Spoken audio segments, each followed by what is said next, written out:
Guys, so I got another parcel from the mail. So DIY ulit tayo. As you know, I have the base model Ciaz and wala siyang parking or reverse parking sensor.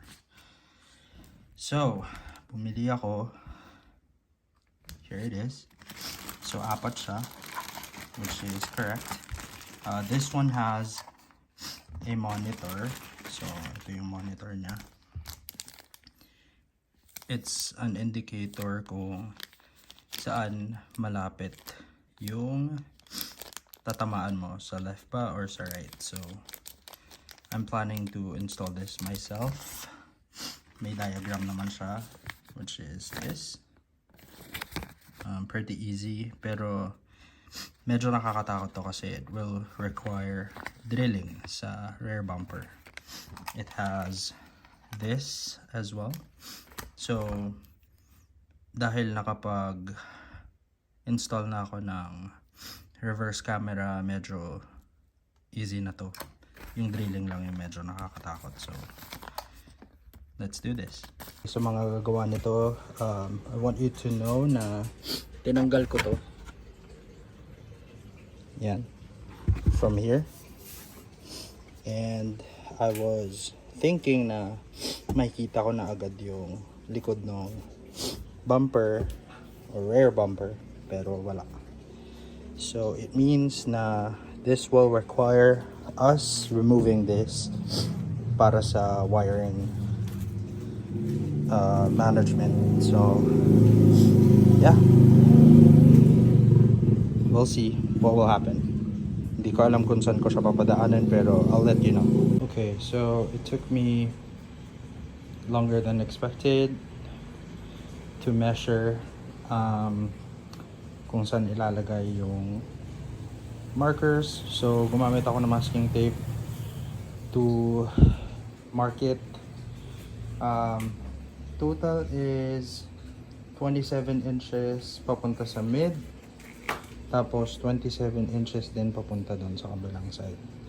So divided by 3 from furthest mark. So 18 inches papunta sa gitna, which is yung pinakamahabang line na yun.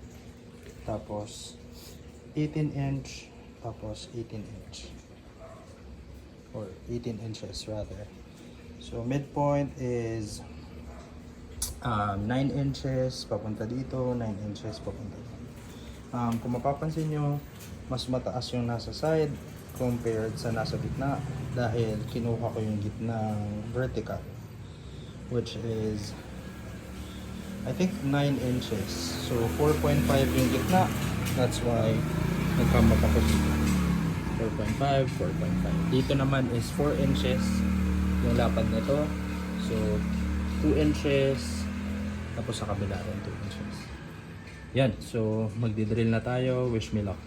Before you start pala, make sure na you label yung dulo nito na A, B, C, D para dito sakto yung malagay nyo. So A, B, C, D. D is furthest right, middle right yung C, yung B is middle left, tapos yung A is furthest left. Yeah. So on here nakapagbutas na tayo ng 4. So yan, ito and ito. Yan, pantay-pantay naman, hopefully. Sukat na sukat naman yan. So ayun, tingnan natin. Tapos tinanggal ko rin to.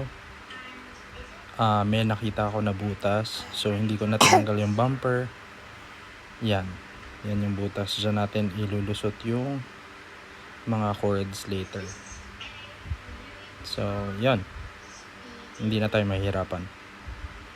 So dito, as you can see, pinapasok ko na yung mga sensors, tapos sinahata ko lang siya sa ilalim. Ipupull ko lahat ng cords papunta sa right side kasi doon ko ilalagay yung pinaka connector or junction nila.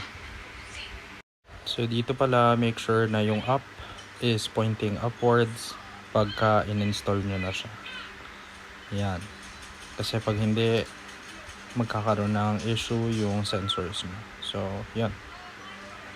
So, after ko ma-pull lahat ng wires, gumamit ako ng alambre to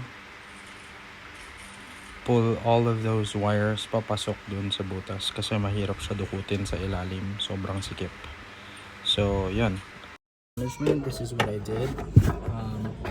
Binutasan ko yung rubber, pinasok ko yung wire, inipot ko dito ko siya klinip sa clip na yan din ng mga wires. Tapos dinikit ko doon yung module. Nag-run ako ng line. By the way, nag-extend ako na itong line na to. As you can see, ayan, meron siyang extension. So nag-extend ako dahil nasa trunk door yung ilaw reverse light natin. So pinagapang ko siya dyan, tinago ko siya sa likod para medyo malinis naman tignan. Tapos yan, tinago ko siya, nasa likod siya. Tapos pinasok ko siya dito sa hole na to. Pagpasok sa hole, nilabas ko siya dito. So ito na tayo magtatap. Paano ko siya itatap? Dito ko siya i-insert sa likod. Yan. Tapos meron akong heatsink na mataba. Basikin dito siya.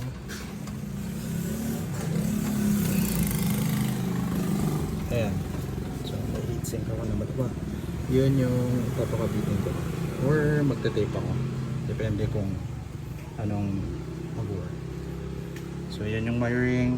Let's continue doing what we need to do. Ang last piece na lang naman natin is yung sensor. So ilalagay lang siya doon, tapos papagapangin hanggang sa loob. Alright, let's do this. Okay, so na-secure ko na yung line. As you can see, dito ko ng top. Walang splicing na naganap. Tapos nilock ko siya ng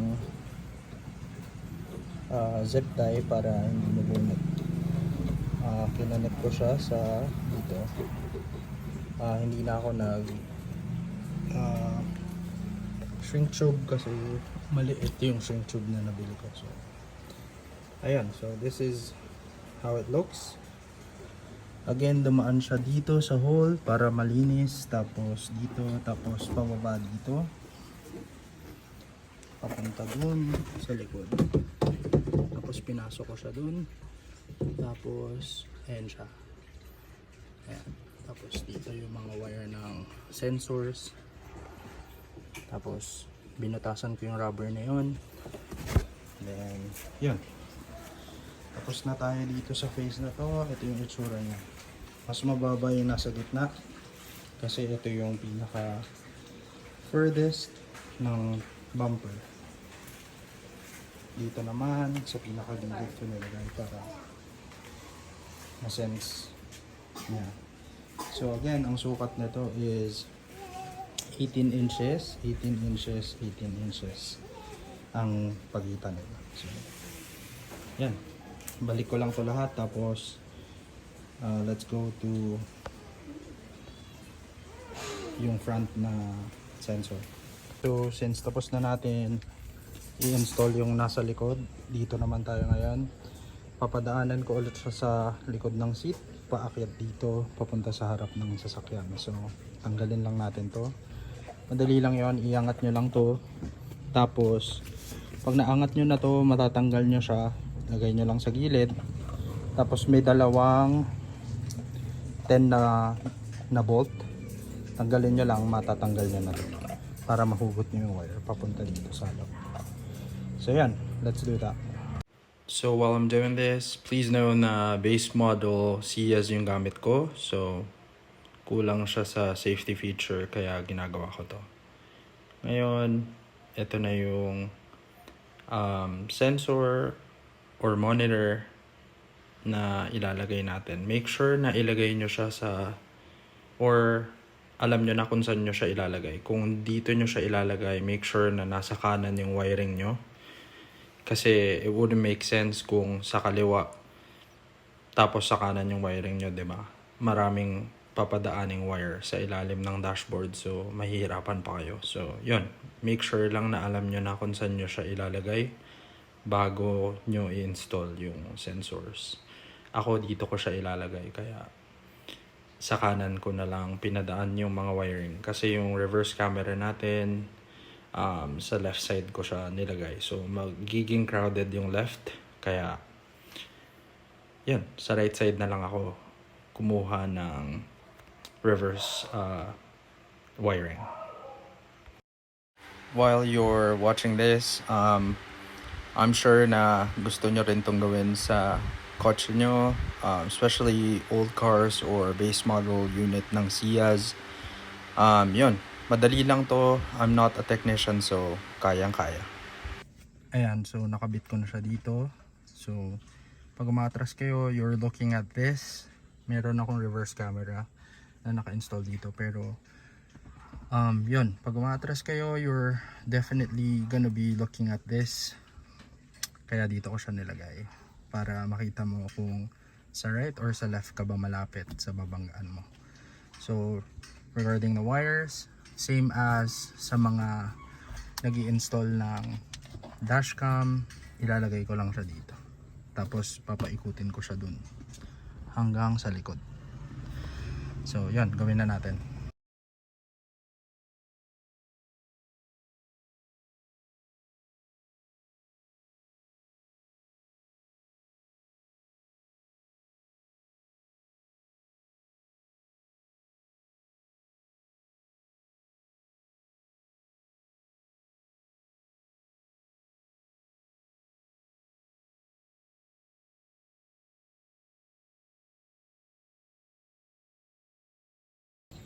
Ayun, so testingin na natin.